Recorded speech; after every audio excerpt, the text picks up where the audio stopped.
जय हिंद मेरे दोस्तों, आप सभी को सिकंदर ज्योग्राफी में स्वागत है। मैं आज एक 10 का छोटा सा वीडियो लेकर आया हूं, जो कि इसके पहले भी मैं यूट्यूब चैनल पर डाल चुका हूं, जो कि शॉर्ट वीडियो था। आज हम उसका पूरा वीडियो डालेंगे, जो कि एग्जाम में पूछता है कि कोयला के कितने प्रकार होता है, उससे हम रिलेटेड वीडियो डालेंगे दोस्तों। और ऐसा एग्जाम में आपको 2 नंबर की क्वेश्चन पूछता है। तो सबसे पहले हम लोग यहाँ पे चलेंगे कोयला के प्रकार के बारे में। तो अगर कोयला के बारे में अगर जिक्र किया सर, तो कोयले के प्रकार, अगर कोयले के प्रकार के बारे में जिक्र किया जाए दोस्तों, तो इसका शॉर्ट ट्रिक्स हम बताएंगे आप लोगों को, और उसके बाद हम लोग वर्णन करेंगे। ये ट्रिक्स जो होता है ये आपका एबी लिपि का होता है। यहाँ पे अगर जिक्र करना चाहेंगे तो पहले हम लोग इस कंडीशन से यहाँ पे लिखेंगे। ए से जो आपका होता है से एंथ्रासाइड होता है। एंथ्रासाइड कोयला इसको कहा जाता है। ए से आपका एंथ्रासाइड कोयला हो जाएगा। बी के बारे में अगर जिक्र किया जाए तो आपका बिटुमिनस कोयला होता है, बिटुमिनस कोयला। और अगर सी के बारे में अगर ली के बारे में अगर जिक्र किया जाए तो आपका लिग्नाइट कोयला होता है, लिग्नाइट कोयला होता है।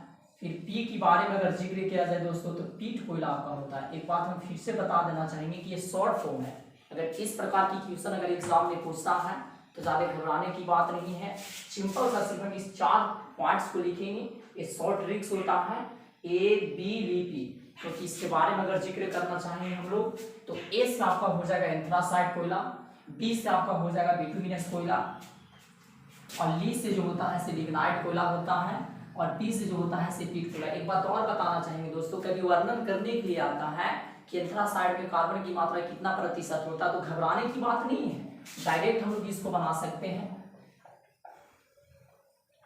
अगर एंथ्रासाइड कोयला के बारे में अगर जिक्र किया जाए तो एंथ्रासाइड कोयले में कार्बन की मात्रा के बारे में अगर जिक्र किया जाए तो इसमें कार्बन की मात्रा जो है 90% से अधिक होता है, 90% से अधिक होता है, और यहाँ अधिक होता है। और अगर बिटुमिनस कोयला के बारे में जिक्र किया जाए तो इसमें हम लिख सकते हैं कि 70% से, इसमें अगर कार्बन के बारे में जिक्र किया जाए तो बिटुमिनस कोयले में कार्बन की जो मात्रा होता है वो 70% से 90% के बीच होता है, होता है। फिर अगर लिग्नाइट कोयला के बारे में जिक्र किया जाए दोस्तों तो इसमें कार्बन की मात्रा जो आपका होता है, तो यहाँ पे हम लोग जिक्र करना चाहेंगे तो कार्बन की मात्रा जो होता है आपका 30% से 40% के बीच होता है, के बीच हम लोग कर सकते हैं। और अगर पीट कोयला के बारे में अगर जिक्र किया जाए तो इसमें कार्बन की मात्रा जो होता है से 30% से भी कम होता है, 30% से कम होता है।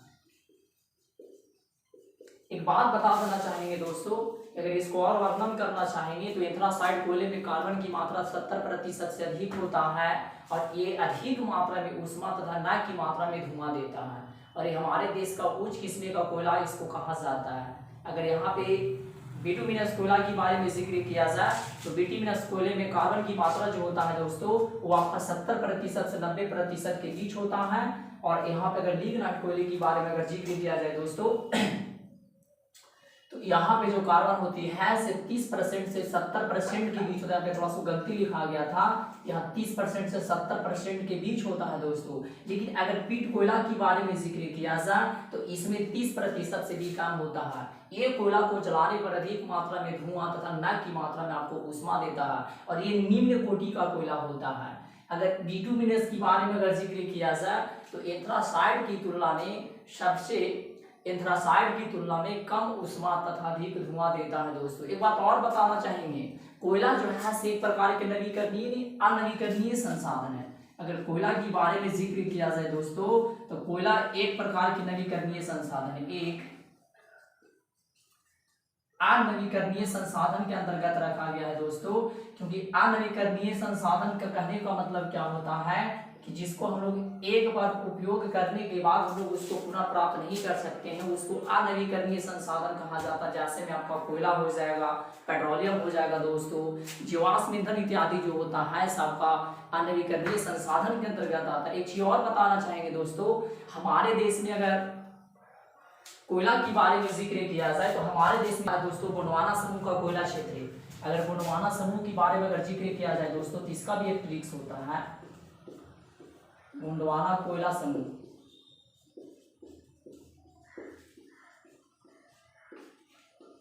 अगर गोंडवाना कोयला समूह के बारे में अगर जिक्र किया जाए दोस्तों, तो ये बहुत पुराना क्षेत्र हमारे देश में है और इसका कम से कम पता लगाया गया था 20 लाख वर्ष पूर्व, 20 लाख वर्ष करोड़ पूर्व के बारे में अगर जिक्र किया जाए, ये बहुत पुराना आता है और एग्जाम में क्वेश्चन पूछता है। अगर इसका ट्रिक्स के बारे में अगर जिक्र किया जाए दोस्तों, इसको हम शॉर्ट ट्रिक्स भी लिख सकते हैं। वो ट्रिक्स आपका हो जाएगा दामसोवा लिख सकते हैं। बहुत से बच्चे कंफ्यूज कर जाते हैं, बहुत से बच्चे कंफ्यूज कर जाते हैं, तो उस कंफ्यूज को दूर करने के लिए मैंने एक शॉर्ट ट्रिक्स पे सेट किया हूँ।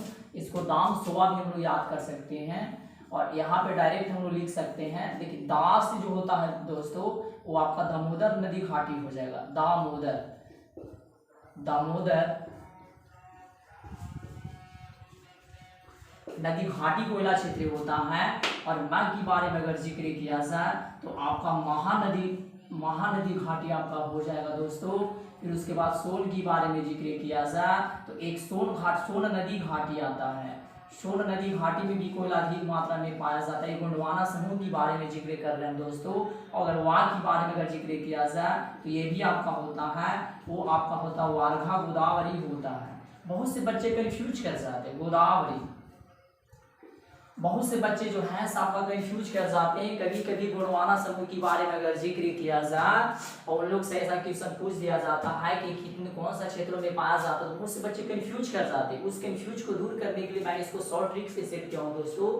जो ट्रिक्स को याद रखना है, दामसोवा हम लोग इसको शॉर्ट में लिख सकते हैं। दामसोवा, दा से आपका दामोदर नदी घाटी हो जाएगा और मैं से महानदी घाटी होता है दोस्तों, और सो से सोन नदी घाटी हो जाएगा और वहां से वारघा गोदावरी घाटी होता है। यहीं पे इन्हीं तीन क्षेत्रों में, 4 क्षेत्रों में आपको गोंडवाना समूह का कोयला दोस्तों टर्शियरी कोयला समूह आता है। अगर टर्शियरी कोयला के बारे में अगर जिक्र किया जाए, टर्शियरी अगर टर्शियरी कोयला समूह के बारे में जिक्र अगर किया जाए दोस्तों, तो इसका भी एक शॉर्ट ट्रिक्स होता है। बहुत से स्टूडेंट कंफ्यूज कर जाते हैं, तो कंफ्यूज नहीं करना है। इसका कुछ शॉर्ट वीडियो हम डाल देंगे, आप हमेशा याद रखिएगा। इसका जो शॉर्ट तरीका होता है वो अम्मी आना होता है। हम लोग शॉर्ट में याद रखेंगे इसको, अम्मी आना।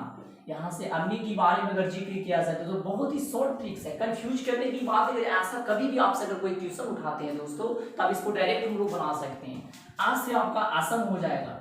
आ की बारे में अगर जिक्र किया जाए तो असम हो जाएगा, और मी की बारे में अगर जिक्र किया जाए तो आपको मेघालय हो जाएगा, और आ की बारे में अगर जिक्र किया जाए दोस्तों तो अरुणाचल प्रदेश हो जाता है। यही सब क्षेत्रों में जो है टर्शियरी समूह का कोयला पाया जाता है। अरुणाचल प्रदेश, ये अरुणाचल प्रदेश आपका हो जाएगा दोस्तों। और उसके बारे में ना के बारे में अगर जिक्र किया जाए तो आपका नागालैंड हो जाएगा दोस्तों। ये जो है टर्शियरी कोयला समूह के बारे में मैंने जिक्र किया। और एक बात और बताना चाहेंगे, अगर बाय द वे कभी आपसे कोई क्वेश्चन करते, बाय द वे एग्जाम में ऐसा क्वेश्चन आता है, तो आप डायरेक्ट हमारे शॉर्ट ट्रिक्स को याद रखेंगे दोस्तों। अगर हमारी क्लास अच्छा लगता है तो लाइक कीजिए, कमेंट्स कीजिए और शेयर सब्सक्राइब करना जरूरी है। जब तक के लिए जय हिंद, जय भारत।